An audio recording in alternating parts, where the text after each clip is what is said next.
একজনে বলেছেন যে বিএনপি আসলে 111 চায় আনতে চাচ্ছে, মহাসচিবের কথা বলেছেন।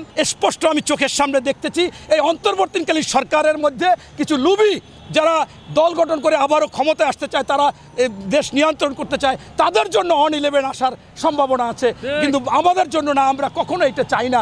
এই যে যারা বলল যে 111 বিএনপি আনতে চায়, আপনারা জানেন সবচেয়ে ক্ষতিগ্রস্ত দল হচ্ছে 111-এর জন্য বিএনপি। এবং যে 111 সরকার এসে বেগম খালেদা জিয়াকে বাংলাদেশ থেকে তাড়াবার জন্য অনেক চাপ সৃষ্টি করেছে, অনেক নির্যাতন করেছে, মানসিক নির্যাতন সবশেষে বেছে নিয়েছে কিভাবে তারেক সাহেবকে দড়ি দিয়ে টানিয়ে নিচে ফেলেছে, মেরুদণ্ড ভেঙেছে, বিভিন্নভাবে তাকে মারধর করেছে। এবং আরাফাত রহমান কোকো এমনভাবে মার খেয়েছে শেষ পর্যন্ত তার মৃত্যুবরণ হয়েছে। তাই বাংলাদেশের সবচেয়ে বেশি লোক গ্রেপ্তার করেছে 111-এর সময় বিএনপির।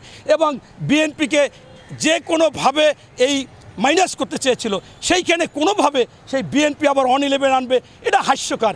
বরঞ্চ আমি মনে করি যে তোমরা আওয়ামী লীগের আদলে কথা বলতেছো, কারণ আওয়ামী লীগ বারবার ফেনা তুলে ফেলতো, উন্নয়ন উন্নয়ন উন্নয়ন বলে শেষ পর্যন্ত বলতো যে উন্নয়ন আগে, গণতন্ত্র পরে। আর তোমরা আজকে বলতেছো সংস্কার সংস্কার সংস্কার, অর্থাৎ তোমাদের সংস্কার আগে, ভোট পরে, নির্বাচন পরে। এটা হতে পারে না। স্পষ্ট আমি চোখের সামনে দেখতেছি এই অন্তর্বর্তীকালীন সরকারের মধ্যে কিছু লুবি যারা দল গঠন করে আবারও ক্ষমতায় আসতে চায়, তারা দেশ নিয়ন্ত্রণ করতে চায়, তাদের জন্য 111 আসার সম্ভাবনা আছে, কিন্তু আমাদের জন্য না। আমরা কখনো এটা চাই না এবং চাবও না। এবং আপনারা ইতিমধ্যে আমরা বানিয়ে ফেলেছেন যে আমরা আওয়ামী লীগের দোসর। বরঞ্চ এখন দেখতেছি আওয়ামী লীগকে প্রতিষ্ঠিত করার জন্য এই ডিলে করতেছেন কিভাবে তারা আসতে পারবে। যত বাংলাদেশের মানুষ একটা জিনিস যে নগদে বিশ্বাসী, পুরাণ কথা ভুলে যায়। এই যে ভুলে যাওয়ার কারণে আপনারা চেষ্টা করতেছেন যে বেশি দিন লাগিয়ে এই আওয়ামী লীগকে প্রতিষ্ঠিত করবেন। আমরা আওয়ামী লীগের সুরে কথাও বলি না, আওয়ামী লীগ বলবও না। তাই আপনার স্পষ্টভাবে আপনাদেরকে জানিয়ে দিতে চাই, আপনারা যে কথাগুলো বলতেছেন সেই কথা একটাও সঠিক না। এবং আমাদের দলকে জড়াইয়া, মহাসচিবকে জড়াইয়া এই কথা বলার উদ্দেশ্যই হচ্ছে যে অন্যান্যভাবে আমাদেরকে ব্যস্ত রাখা। ঠিক খুনি হাসিনা, শেখ হাসিনার মতো অবস্থা। খুনি হাসিনা করতো কি, এক একটা ইস্যু তৈরি করতো, ইস্যু তৈরি করে আমাদেরকে ব্যস্ত রাখতো। এখন এই অন্তর্বর্তীকালীন সরকার পরিকল্পিতভাবে এই মনে করেন আপনার যে দুইটা কমিটি আছে, বৈষম্য বিরোধী এবং আরেকটা হচ্ছে নাগরিক কমিটি, এই কমিটির লোক দিয়ে এক এক সময় এক একটা কথা বলাই দেয়, দিয়ে ব্যস্ত রাখতে চায়, নির্বাচনের দিক খেয়াল নাই। আরে ভাই, সংস্কার সংস্কার কতদিন সংস্কার লাগবে? আমরা তো আরেকটা সরকার দেখেছিলাম, বিচারপতি শাহাবুদ্দিন সাহেব, তিনি 9 বছরের ফ্যাসিস্ট সরকার, সে আপনার স্বৈরাচার এরশাদ সরকারকে পতনের পর মাত্র 90 দিনে সারা বাংলাদেশ নিরপেক্ষ করে ফেলেছিল। আপনারা তো কেন এতদিনেও একটু নিরপেক্ষ করতে পারেন না? এতদিনেও আপনারা অবস্থান ঠিক করতে পারেন না?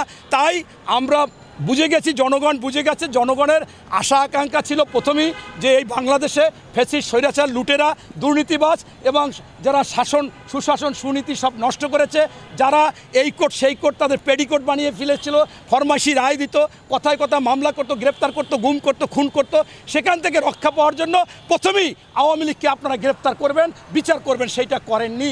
পরবর্তীতে চেয়েছিল এই বাংলাদেশে বাজার দর নিয়ন্ত্রণ হবে, সেই বাজার দর আপনারা নিয়ন্ত্রণ করতে পারেন না, সিন্ডিকেট ধরতে পারেন না।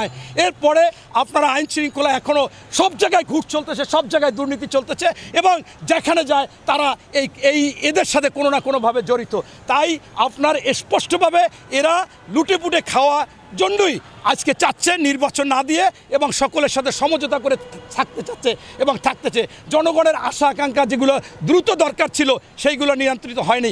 বরঞ্চ আমি মনে করি এই অন্তর্বর্তীকালীন সরকারের কিছু লোক পরিকল্পিতভাবে এই আওয়ামী লীগের কিছু লোক ঢুকিয়ে দিয়ে 2-1 বিএনপি যারা লুবি আছে, কতজন বিরাট দল হচ্ছে বিএনপি, সারা বাংলাদেশের সর্ববৃহৎ এবং আপনার জনপ্রিয় দল হচ্ছে বিএনপি।